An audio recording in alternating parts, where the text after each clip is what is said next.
Hello dear students, हम वापस आ गए हैं सेकंड चैप्टर के कुछ मोस्ट इंपॉर्टेंट क्वेश्चन करने के लिए। आज हम सेकंड चैप्टर के एक और इंपॉर्टेंट क्वेश्चन जो एग्जाम के अंदर ये फिगर ऐसी नहीं आएगी, ट्रायंगल का नाम हो सकता है बदल जाए, ट्रायंगल पीएसआर नहीं हो, ट्रायंगल एबीसी हो जाए, एलएमएन हो जाए, वैल्यू कुछ भी हो जाए, लेकिन इस टाइप के क्वेश्चन बार बार एग्जाम में आते रहे हैं और आते रहेंगे और इस साल हो सकता है आ जाए।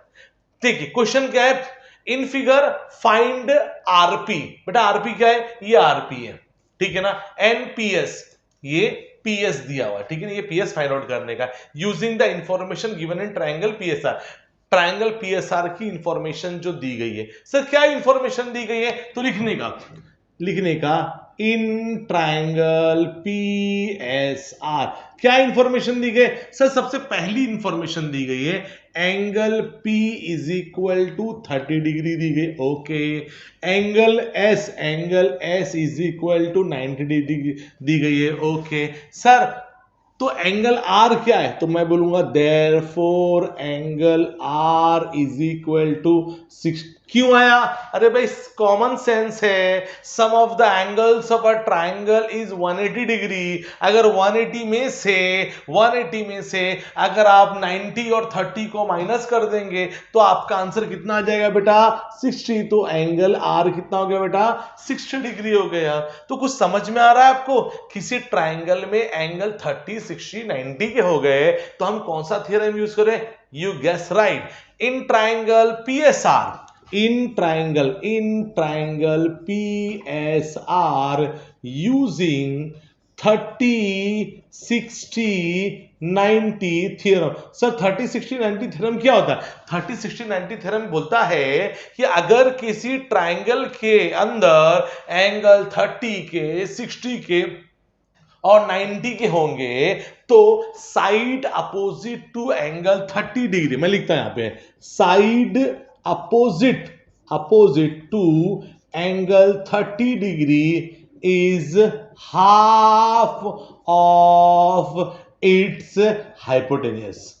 ठीक है बेटा, side opposite to angle 30 degree is half of its hypotenuse. ठीक है ना।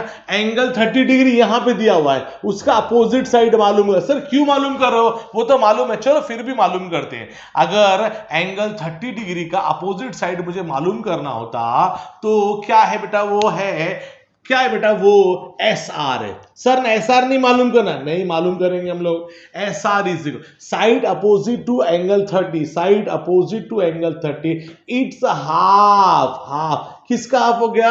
हाइपोटेन्यूज। सर हाइपोटेन्यूज कौन है यहाँ पे? ये राइट एंगल होगा ना, राइट एंगल के सामने वाला जो साइड होता है ना उसको हाइपोटेन्यूज बोलते हैं। क्या बोलते हैं? हाइपोटेन्यूज। ये क्या है बेटा? हमारा पी आर बोलो या आरपी बोलो, मैंने लिख दिया यहाँ पे आरपी। अब चलिए वैल्यू पुट करते हैं। क्या एस आर का value given? Yes sir, S are का वैल्यू 6 है। एस आर के प्लेस पे 6 इक्वल का equal 1/2 into RP. Sir RP के प्लेस पे आरपी को लिखो, इक्वल के प्लेस पे इक्वल लिखो, 6 के प्लेस पे 6 को लिखो।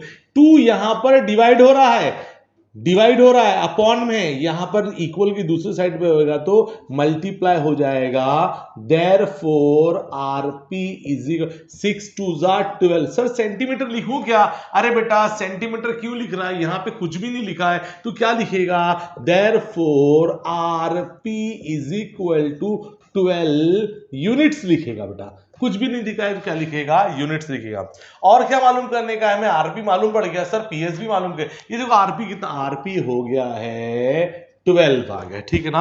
अब एक काम करने का, लिखने का side opposite to angle 60 degree, 60 degree का अपोजिट। सर 60 डिग्री का opposite, side opposite to angle 60 degree is √3/2 times of its hypotenuse. ठीक है ना, हाइपोटेन्यूज का। ठीक है, side opposite to angle 60। Sir angle 60 का अपोजिट, एंगल 60 का अपोजिट साइड क्या है?